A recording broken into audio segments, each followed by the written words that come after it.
नमस्कार दोस्तों, कैसे हैं आप। स्वागत है आपका एक बार फिर भगवद गीता सीरीज़ में। और आज जो श्लोक हम करने वाले हैं वो रेजोनेट करता है या वो बहुत मिलता जुलता है हरिवंश राय बच्चन साहब की एक कविता है, कोशिश करने वालों की कभी हार नहीं होती, उससे। तो उसमें एक लाइन आती है कि असफलता एक चुनौती है, स्वीकार करो, क्या कमी रह गई देखो और सुधार करो। संघर्षों का मैदान छोड़ मत भागो तुम, जब तक न सफल हो नींद चैन को त्यागो तुम। कुछ किए बिना ही जय जयकार नहीं होती, कोशिश करने वालों की कभी हार नहीं होती। तो अर्जुन भी कुछ ऐसी डिलेमा में थे, कुछ ऐसी स्थिति में थे, और भगवान भी कुछ ऐसे ही समझा रहे हैं अर्जुन को कि अर्जुन, तुम्हें अपनी ड्यूटीज़ को पूरा करना चाहिए। तुम्हारा कर्तव्य है युद्ध करना, तो तुम्हें युद्ध करना चाहिए, और उस कर्तव्य में तुम्हें कुछ और नहीं सोचना चाहिए। क्योंकि जो भी तुम सोच रहे हो कि तुम्हें पाप लगेगा, या तुम तुम इतने सारे लोगों को मारोगे तो फिर किसके साथ एंजॉय करोगे, बहुत सारी बातें अर्जुन जो कह रहे हैं। भगवान कहते हैं कितनी भी प्रॉब्लम क्यों ना हो, लेकिन हमारी ड्यूटीज़ पूरी होनी चाहिए, हर हाल में पूरी होनी चाहिए। और यही हमारे लिए भी एक लेसन है इस श्लोक से। तो श्लोक क्या है, पहले श्लोक पढ़ लेते हैं। श्लोक है भगवद गीता के 2nd चैप्टर का 34th श्लोक, जो कहता है, आकीर्तिं चापि भूतानिं कथयन्ति ते अव्ययम् संभवावितस्य चाकीर्तिर्मरणादतेरुच्यते। कि लोग सदैव तुम्हारे अपयश का वर्णन करेंगे, और सम्मानित व्यक्ति के लिए अपयश तो मृत्यु से भी बढ़कर है। तो भगवान कहते हैं अर्जुन से कि अर्जुन के तात्पर्य में कहा गया है कि अर्जुन के मित्र और गुरु के रूप में भगवान कृष्ण अर्जुन को युद्ध से विमुख ना होने का अंतिम निर्णय देते हैं। तो अब फाइनली भगवान अर्जुन से कहते हैं कि युद्ध करो, तुम्हारे लिए कंपलसरी है, तुम्हारे लिए अनअवॉइडेबल है, तुम इसे छोड़कर नहीं जा सकते, इसलिए युद्ध करो। वो कहते हैं कि अर्जुन, यदि तुम युद्ध प्रारंभ होने से पूर्व ही युद्ध भूमि को छोड़ देते हो तो लोग तुम्हें कायर कहेंगे। तो अभी युद्ध शुरू भी नहीं हुआ और तुम बात कर रहे हो युद्ध छोड़कर जाने की, तो लोग तुम्हें कायर समझेंगे। वो ये नहीं मानेंगे कि तुम किसी कंपैशन की वजह से या दया की वजह से युद्ध का मैदान छोड़कर चले गए, क्योंकि अगर ऐसा होता तो तुम युद्ध के मैदान में आते भी नहीं। और यदि तुम सोचते हो कि लोग गाली देते रहें फिर भी युद्ध भूमि से भागकर अपनी जान बचा लोगे, तो मेरी सलाह है कि तुम्हें युद्ध में मर जाना ही श्रेयस्कर होगा। तो अगर तुम ये सोचते हो कि लोग कुछ भी कहें मेरे लिए यही ठीक है और मैं कर लूँ, तो मैं तुम्हें ये सलाह देता हूँ कि बेटर ये है कि तुम युद्ध में रहो, यहाँ पर हथियार मत उठाओ और तुम मर जाओ, तो वो तुम्हारे लिए फिर भी श्रेयस्कर है, यानी बेटर है। क्योंकि तुम जैसे सम्मानित व्यक्ति के लिए अब कीर्ति मृत्यु से भी बुरी है। अतः तुम्हें प्राण भय से भागना नहीं चाहिए, युद्ध में अपनी प्रतिष्ठा खोने के अपयश से बचना जरूरी है। अतः अर्जुन के लिए भगवान का अंतिम निर्णय था कि वो संग्राम से पलायन ना करे, अपितु युद्ध में मरे। तो ये अंतिम निर्णय भगवान ने दिया अर्जुन को। तो इसका मतलब ये हुआ कि जो हम सोचते हैं कि हमारी जो ड्यूटीज़ हैं, कई बार हम बहुत सारे रीज़न्स की वजह से उन्हें मना कर देते हैं, लेकिन वो रीज़न्स वैलिड नहीं होते, लॉजिकल नहीं होते। क्योंकि जो भी लॉजिकल होता है वो होके ही रहता है। अब युद्ध होना लॉजिकल था, इसीलिए युद्ध तो होके ही रहेगा। अगर अर्जुन युद्ध करे तो भी, अर्जुन युद्ध नहीं करे तो भी। इसीलिए भगवान कहते हैं कि जब युद्ध होना लॉजिकल है, जैसे 2 + 2 हमेशा 4 होगा ही होगा। चाहे आप इंडिया में काउंट करें, आप अमेरिका में जाके काउंट करें, आप मार्स पे जाके काउंट करें, कहीं भी करें, 2 + 2 4 ही होगा। तो युद्ध अवश्य भावी है, युद्ध होना ही है। और अगर युद्ध होना ही है तो फिर अर्जुन के पलायन का कोई प्रश्न ही नहीं उठता। अर्जुन को युद्ध करना ही चाहिए, उसमें पार्टिसिपेट करना ही चाहिए।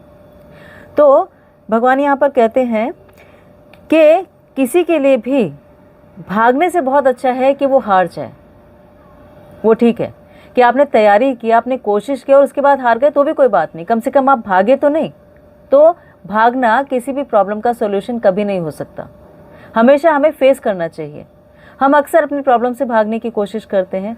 कई बार हम बहुत परेशान होते हैं, दुखी होते हैं, निराश होते हैं। हम भागने के लिए क्या करते हैं कि हम मोबाइल उठा लेते हैं और मोबाइल को स्क्रॉल करना शुरू कर देते हैं, कुछ ना कुछ देखते रहते हैं। लेकिन ये भी भागने जैसी सिचुएशन है।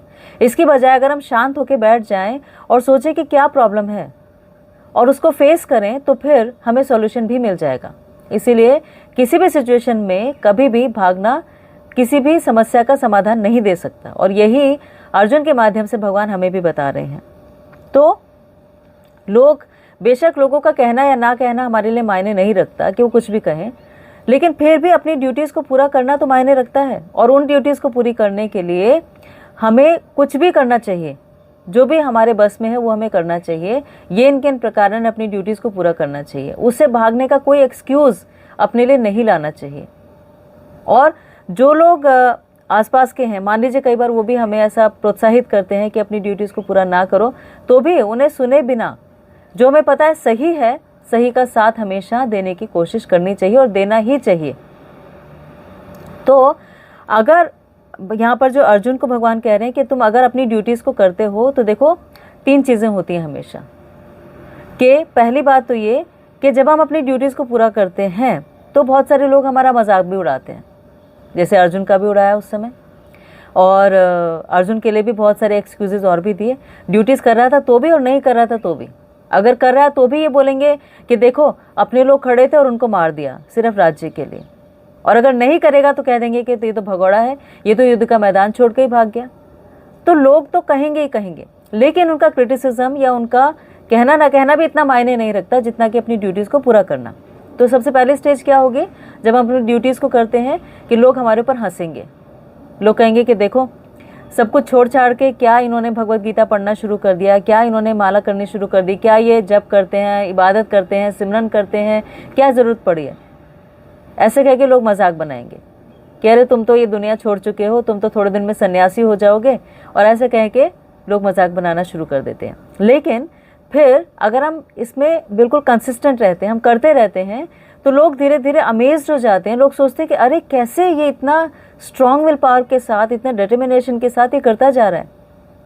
और फिर वो इस आश्चर्य के साथ धीरे धीरे हमारा रिस्पेक्ट करने लगते हैं, हमारे आदर करने लगते हैं, और आदर करके फिर धीरे धीरे उस तारीफ़ के साथ साथ फॉलो भी करने लगते हैं। उन्हें लगता है कि हाँ जो ये कर रहा है ये अच्छी चीज़ है और इसने कभी भी अपनी ड्यूटीज़ को भी नेगलेक्ट नहीं किया। ये भी ड्यूटी है।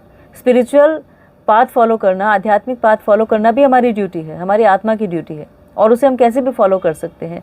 हम श्रीमद् भागवतम पढ़ सकते हैं, श्रीमद् भगवद गीता पढ़ सकते हैं, हम कुरान शरीफ पढ़ सकते हैं, हम होली बाइबल पढ़ सकते हैं, हम गुरु ग्रंथ साहब पढ़ सकते हैं। जो भी हमारे रिलीजियस ड्यूटीज़ हैं उनको पूरा कर सकते हैं। तो जो भी हमारे धार्मिक ग्रंथ हैं कोई भी गलत तो कुछ भी नहीं सिखाते, लेकिन हम उनको स्ट्रिक्टली फॉलो नहीं करते, इसीलिए हमारे अंदर इतने मिसकंसेप्शंस आ जाते हैं, या हमें लगता है कि ये कुछ अलग कर रहा है वो कुछ अलग कर रहा है। लेकिन वास्तव में सभी हमें सही रास्ते पे चलने की और अपनी ड्यूटीज़ को फॉलो करने की हिदायत देते हैं या सिखाते हैं। तो वो ड्यूटीज़ पूरी करनी चाहिए। यही इस श्लोक से भी हमने देखा कि जो भी चैलेंजेस आए, जो भी चुनौतियाँ आए, उन चुनौतियों का सामना करते हुए हमेशा अपनी ड्यूटीज़ के लिए सजग रहना ज़रूरी है, उनके लिए तत्पर रहना ज़रूरी है, और उन्हें हर हाल में पूरा करना ज़रूरी है। तो ये श्लोक से हमने सीखा। अगले श्लोक में हम देखेंगे कि लोग जो हमें क्रिटिसाइज़ करते हैं या तारीफ़ करते हैं, क्या वो हमारे लिए ज़रूरी है? क्या उससे हमें प्रभावित हो जाना चाहिए? लोगों के वैलिडेशंस, लाइक्स, डिसलाइक्स, कमेंट्स, वो हमारी लाइफ है या फिर इससे अलग कुछ है? तो ये हम कल के श्लोक में। आपने आज के लिए इतना समय निकाला, इसके लिए आपका बहुत बहुत धन्यवाद। प्लीज़ अपना बहुत ख्याल रखिएगा और भगवद गीता को पढ़िएगा एज ए लाइफ मैनुअल, किसी रिलीजियस बुक की तरह नहीं बल्कि एक लाइफ मैनुअल की तरह, ताकि जो भी आप फॉलो कर रहे हैं उसको और अच्छी तरह से स्ट्रिक्टली फॉलो कर पाएंगे, क्योंकि वो आपकी ड्यूटी है। Thank you so much.